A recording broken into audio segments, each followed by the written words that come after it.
Hey, yo, what up? I'm Josh Martinez of New York's #1 hit music station, Z100 and iHeartRadio, with my guest, Bobby Lashley. Hello, sir.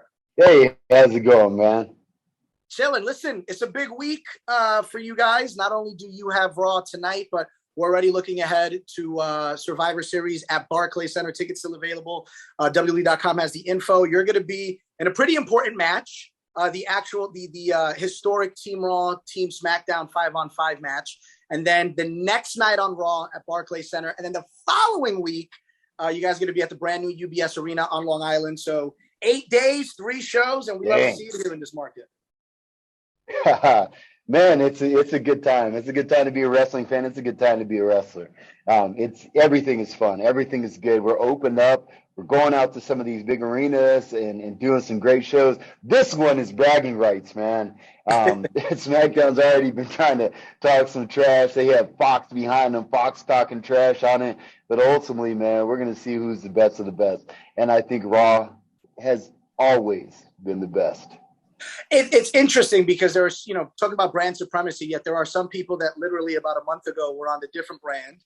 You're a little bit of a different story because you've been on Raw for quite some time. What do you think is the difference between your mindset going into this match, being that you have been Team Raw, and someone else like Seth Rollins, who's not been Team Raw for quite some time? I think everybody, since they made the change, they're going to be battling for where they're at right now. I mean, because, Seth was on Raw before and then he went to SmackDown and he's back on Raw. So there's no loyalty to where you used to be.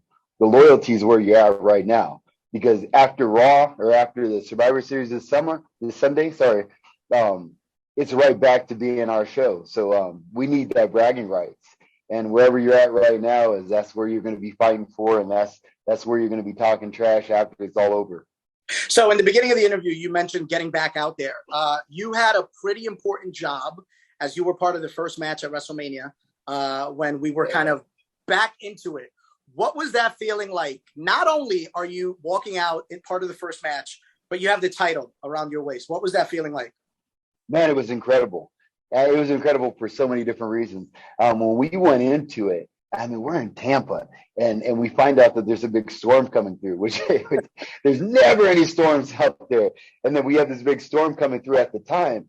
And I was so amped up, so ready. And because I've wrestled for my entire life. I did amateur wrestling, then went to professional wrestling. So I'm a creature of habits when it goes to like training and getting ready for something. So the preparation that I went through in order to get ready for WrestleMania, I mean, I was more than ready. So when we had a little bit of a delay, my heart was beating. I was like, man, I'll fight somebody right here. Just get a camera for us. I mean, that's how we were. We were so anxious to get back out there and get in front of the fans because everybody, I mean, the fans missed us, but we missed the fans just as much, if not more. So being the first match, everybody says, you want a main event, WrestleMania. I think the first match was the main event.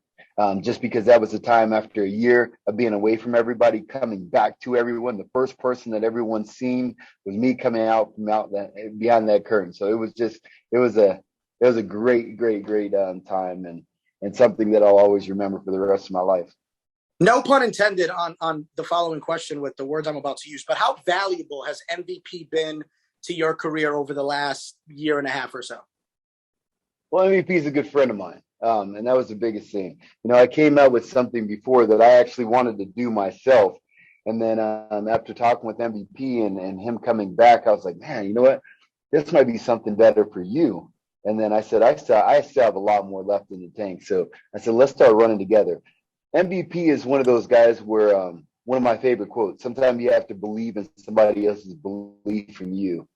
And I think that's what the biggest thing that MVP brought to the table with the Hurt Business. Because not only myself, but Sheldon and Cedric, he really brought out their full potential. He got those guys to tag titles and got me a world title. So I think it's been synergy. It's cool to make money and work with your friends, and that's what we were able to do, man. After every show, we'd all go out and sit and have a drink and eat some chicken wings and just kind of discuss what's going on. And it was a good time, man. And I think that time is just going to keep rolling. And I think we have so much more to go. I think we have another title run and another main event and a lot of other things to go. So MVP is my dude. I just want to say how frustrating it is that you say drinks and wings and you look the way you do and I look the way I do. And I just want you to know this is bullshit because I have lost, listen, I'm going to be honest with you. I have lost all motivation, right? What would you say is like the biggest way of motivating yourself? Like, is it little things that add up? What would you say is the best course of getting back on that motivation track? I think it's discipline, man. I think for me, it's discipline. Like when people ask me about training and working out and everything like that, I ask them, "What do you do in the morning? Do you brush your teeth?" Yeah, I brush my teeth. I say the same thing when you ask me if I worked out. It's the same thing. It's routine. It's discipline. Like my body doesn't get ready until I do certain things. When I wake up in the morning, I have to make my bed. After hearing that one YouTube video where I think it was a general of the Marines came on and he was talking about making his bed. And I think it hit me pretty hard because I started getting into the routines of doing other things. When I wake up, I make my bed. I go do my cardio. I eat the same thing for breakfast every morning. So I think if you get a little bit of things that you could throw in there, that it's a discipline and just like a staple of you, I think everything else kind of falls into place. But you need those certain things. Some people have nothing that they do as a discipline, as a routine every day. And if you do that, you have no discipline, no routine, you have nothing. You're just kind of floating. So I think if you can just do little things that kind of stay as a routine in your life, I think everything else falls into place. See, when I say I eat chicken wings and have drinks, I'm not really a big drinker, but the guys will have a drink or two or whatever. But I have an opportunity to like eat cookies when I want to. I have opportunity. I love chicken wings. I love cheeseburgers. I throw those things in my diet because the rest of my diet is so routine that my body's like, okay, you can splurge at the times you want to, because we always know that we're going to get the work in the morning and we're going to get that lift in and we're going to get that cardio in. So you can do whatever else you want throughout the day. So throughout my show, obviously we're pop music centric and music centric in general. Are there certain artists that are your go-to or albums that are your go-to when you do work out? Because obviously music is such a huge part of our lives and routines and such. Yeah. You know what I've been hitting lately? I've been hitting Rick Ross lately. Okay. I know Rick Ross, there's a lot of things that he's been throwing out there that I just kind of like. I mean, hustling, of course, but there's all kinds of other things to just kind of get your head bobbing and moving. Lil Wayne does it to me every once in a while. Some of the newer stuff out there, I can't really relate to so much, but some of the old school stuff, the old Tupac or something like that, it just gets me in that mode. I always just say when you follow routine, you can always get your body ready because of that routine.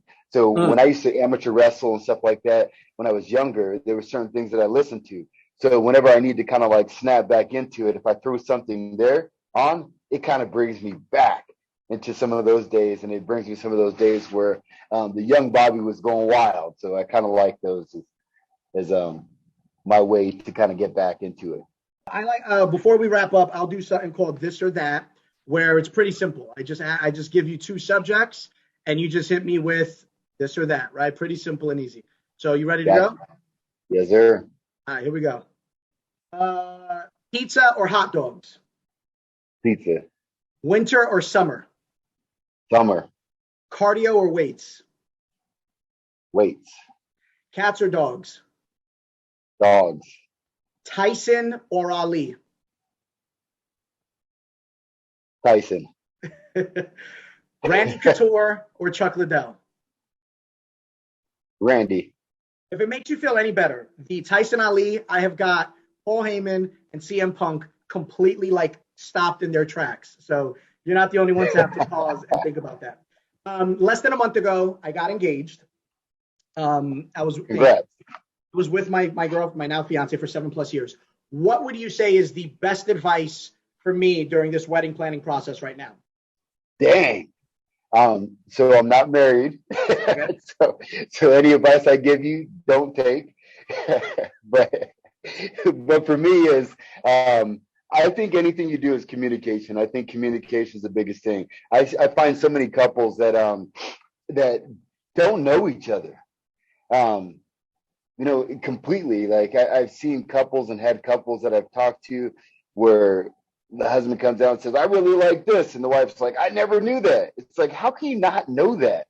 I think you have to really expose yourself. And I think in relationships, if you expose yourself and just say, hey, this is the real me, at least you know that you're marrying somebody that likes the real you and not the made up you. I think too many people go out and try to make and play a character and take that character to their relationship, and then later on it starts unfolding and people like, man, I didn't even know you were this guy. And then they have a big problem. Or too many people say, you know what, I can get past with that. I can compromise. There's no reason to compromise. We live in a world today where you don't really have to compromise. You can like people and you can be yourself. And if you can be yourself, then you're cool. I like that. My final question. Why haven't we seen Bobby Lashley and Brock Lesnar, whether it's an octagon or a ring, in your opinion, why haven't we seen it? I think because the people around him don't want to make it happen. So you think, so it's all on him. You're ready to do it. Yeah, man. I'm always prepared. I think I'm in my final run. I mean, I think it's going to be, I have a few years left, but I'm open for anything. And I train, I'm always in shape. I'm always ready to go. So it's never something where you have to call me up and then you got to wait months or weeks or anything like that. I think I'm ready to go right now. So there we have it. It's all in Brock Lesnar's court. One more time, Survivor Series this Sunday on the Peacock Network. Monday Night Raw the following night at Barclays Center, and then the following Monday at the brand new UBS Arena on Long Island. We will see the almighty former WWE heavyweight champion Bobby Lashley in the building. 3 shows, 8 days within New York City. Love to see you, bro. I appreciate you, man. Thank you. Yes, sir. Thank you. I'll see you next Sunday, bro. Be safe. Yes, sir. Thank you, man.